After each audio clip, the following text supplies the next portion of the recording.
जम्मू कश्मीर के पूर्व राज्यपाल सत्यपाल मलिक पुलवामा हमले को लेकर लगातार केंद्र सरकार पर हमलावर हैं। रविवार को एक बार फिर वो केंद्र सरकार पर हमले बोलते हुए दिखाई पड़े। सत्यपाल मलिक ने कहा कि 2019 के लोकसभा चुनाव सैनिकों की लाशों पर लड़ा गया था और अगर इस मामले में जांच होती तो तत्कालीन गृह मंत्री को इस्तीफा तक देना पड़ता।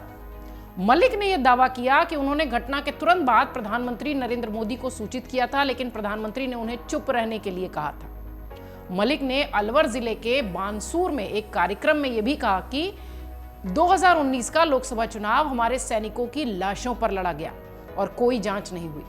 अगर जांच होती तो तत्कालीन गृह मंत्री को इस्तीफा देना पड़ता, कई अधिकारी जेल में होते और एक बड़ा विवाद पैदा हो जाता, लेकिन सरकार ने जांच नहीं कराई। पूर्व राज्यपाल सत्यपाल मलिक जम्मू कश्मीर से संबंधित मुद्दों को लेकर हमेशा से मुखर रहे हैं। हमने आपको खबरें भी दिखाई हैं और केंद्र के 3 कृषि कानूनों के विरोध के दौरान भी प्रदर्शनकारी किसानों का समर्थन करते हुए सत्यपाल मलिक नजर आए थे। यानी पूरी तरह से वो भाजपा के खिलाफ, केंद्र सरकार के खिलाफ हल्ला बोल के मूड में है। मलिक ने यह दावा करते हुए कहा कि प्रधानमंत्री जिम कॉर्बेट राष्ट्रीय उद्यान में अपनी शूटिंग कर रहे थे। जब वो वहां से बाहर आए तो मुझे फोन आया। मैंने उनसे कहा कि हमारे सैनिक मारे गए हैं और वो हमारी गलती से मारे गए हैं, इसलिए उन्होंने मुझे चुप रहने के लिए कहा और इस विषय पर बात नहीं करने के लिए कहा। बहुत बड़ा आरोप सत्यपाल मलिक का है ये। उन्होंने गौतम अडानी के मुद्दे पर भी प्रधानमंत्री नरेंद्र मोदी पर निशाना साधा। सत्यपाल मलिक ने कहा कि इनके साथ लोग अडानी हैं, इन्होंने 3 साल में इतनी दौलत जमा कर ली कि देश के सबसे अमीर व्यक्ति हो गए। उन्होंने लोगों से सवाल किया कि आप में से किसी को दौलत बढ़ी हो तो मुझे बताइए। वो जनता को संबोधित करते हुए ये बात कह रहे थे और सवाल जिनको वो संबोधन दे रहे थे उनसे कर रहे थे। मलिक ने प्रधानमंत्री मोदी पर निशाना साधते हुए कहा कि संसद में जब कांग्रेस के नेता राहुल गांधी ने पूछा कि अडानी को मिले ये 20,000 करोड़ रुपए कहां से आए तो प्रधानमंत्री जवाब नहीं दे पाए।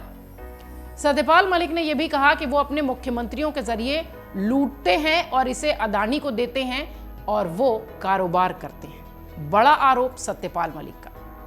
आपको बता दें कि सत्यपाल मलिक ने बीते दिनों एक इंटरव्यू में यह भी खुलासा किया था कि केंद्रीय गृह मंत्रालय की चूक के कारण फरवरी 2019 में पुलवामा में जवानों पर घातक हमले हुए थे और मुझे उस बारे में बोलने से मना किया गया था। सत्यपाल मलिक ने यह भी कहा कि सीआरपीएफ ने एयरक्राफ्ट की मांग की थी और केंद्रीय गृह मंत्रालय ने विमान देने से इनकार कर दिया था। मलिक के इस दावों के बाद से सियासी घमासान मच गया था। आपको बता दें कि 2019 में लोकसभा चुनाव से पहले 14 फरवरी को पुलवामा में सीआरपीएफ के काफिले पर हमला हुआ था। उस हमले में 40 जवान शहीद हो गए। सत्यपाल मलिक उस वक्त जम्मू कश्मीर के राज्यपाल थे, ये सब आप जानते हैं, और जम्मू कश्मीर का राज्यपाल रहने के दौरान 2 फाइल को मंजूरी देने के लिए रिश्वत के रूप में 300 करोड़ रुपए की पेशकश अपने दावे के संबंध में उन्होंने हाल ही में केंद्रीय अन्वेषण ब्यूरो की जांच का सामना करते हुए कही है। अब आप समझिए कि सत्यपाल मलिक पर जांच सीबीआई की चल रही है, जिसके बाद वो इस तरीके की बातें कहते हुए दिखाई पड़ रहे हैं। सत्यपाल मलिक किसान बिल को लेकर भी भाजपा सरकार पर हमलावर थे, उनके खिलाफ हल्ला बोल करते दिखाई पड़े थे और किसानों के साथ नजर आए थे। सत्यपाल मलिक बीते लंबे समय से केंद्र सरकार पर हमलावर रहे हैं। किसान बिल के खिलाफ धरने पर बैठे जो कुछ किसान थे उनके समर्थन में भी वो बात करते दिखाई पड़े थे और उस दौरान केंद्र सरकार द्वारा पास किए गए बिल का भी विरोध उन्होंने किया था। उन्होंने ये भी कहा था कि केंद्र के 3 कृषि कानूनों को रद्द होना चाहिए और ये रद्द होना किसानों के लिए ऐतिहासिक जीत है। केंद्र सरकार को प्रदर्शनकारी किसानों के खिलाफ दर्ज मुकदमों को वापस लेने के संबंध में ईमानदारी से काम करना होगा, ये बात भी उन्होंने कही थी। इसके साथ ही उन्होंने कहा था कि सरकार को फसलों के लिए न्यूनतम समर्थन मूल्य यानी एमएसपी को कानूनी रूप देना होगा। मलिक ने कहा था कि वो खुद भी इन कृषि कानूनों के खिलाफ थे। सत्यपाल मलिक लगातार सरकार पर, भाजपा पर हमलावर हैं, लेकिन अब उनका यह बड़ा आरोप कि प्रधानमंत्री मोदी ने उन्हें चुप रहने के लिए कहा था, यह वाकई में बड़ा आरोप है।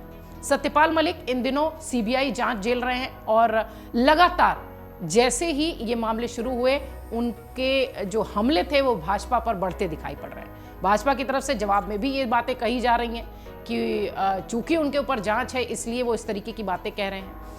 आरोप प्रत्यारोप की सियासत में सत्यपाल मलिक ने एक बार बड़ा आरोप लगाया है प्रधानमंत्री मोदी पर और इसलिए सियासत गर्माती दिख रही है। मन से उजाला